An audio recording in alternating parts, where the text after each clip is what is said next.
njala kutegeeza nti Museveni lwaba agenda okutta omuntu asooka kumanya kikyagenda okukozesa mu kye tuyita postmortem report.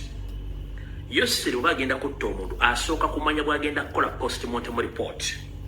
Wuliriza bulungi nnyo. Yoseri n'ekibinja kye nga bwe nkisomye bagambye nti tuteekwa okumaliza Kyagulanyi before the end of this year oba before the end of June next year. Naye bagenda kikola batya? The only option erisigaddewo yabutwa. Nakulabulira nti kebera nnyo mu bantu booli nabo omutakujja kumbaako tutte butwaze kulya mmere sime kulya nkimanyi ekyo kimanyi bulungi naye kati ekizibu ekiriwo kikino.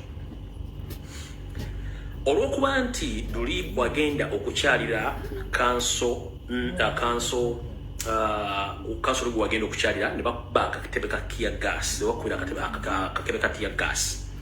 Kati bano mu postmortem report bo gye bawandiise dda okusinziira ku likodi zaabwe ze bakola bagamba bwe bati ntugenda mu obutwa bwaffe naye mu report tugenda kuwandiika nti cause eyavuddeko okufa kwa Kyagulanyi yavudde ku ka tear gas canister ke baamukubanga ali e Bulindo.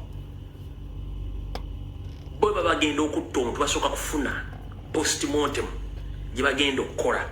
Yes, ewa kanso Musisi e Bulindo gye lyagenze. Kati bo mu report gye bawandiisa ba Semwayi aba ISO n'aba crime intelligence ne Muhoozi bagamba nti already bo cause eya death ya Robert Kyagulanyi Center bagenda gibesinga ku tear gas canister gye baamukubanga agenze wa kanso Musisi eri e Bulindo mu Kira municipality. So mukama wange njagala otegere nti zindi bana basajja bawandiise da postmortem reporting egera kusoma nti cause of your death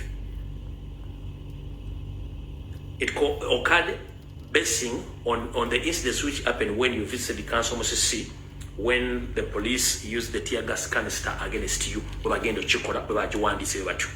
Kati mu nkola eno bajjeyo ebirala bagambye nti okusinzira bintu bye tuyiseemu nga tufuulinga state n'okufa kwa Dr. Sepirian Kizito Lwanga bamuwa obutwa mwenensi mwakimanya wabula basinziira ku lipooti bo gye beekolera ndowooza ne batuukira n'omusawo eyali Dr.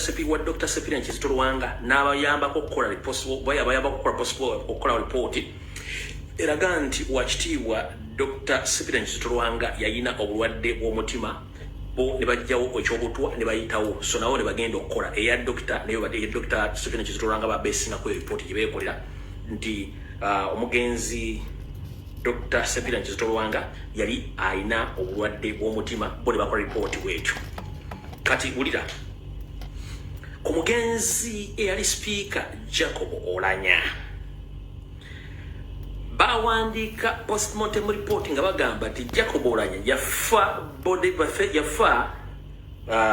body organ failure okusinziira ku ssasi eryamugwa mu 1991 nga bali mu kwekalakaasa ku university ey'e Makerere bamukubira essasi eryalabba eryamvirako okufuna obuzibu mu bitundu bye eby'omubiri era naye bwe bati lipooti ya Oulanyah batebagiwandiika babeesinga ku demonstration eyaliyo mu 1991 so nga ate ono musajja bamuwa bwibutwa ne bamuggyako naye nga baali bawandika postmortem report mwategeera bulungi nnyo nti bo babeesinga ku kwekalakaasa okwali e Makerere mu 1991.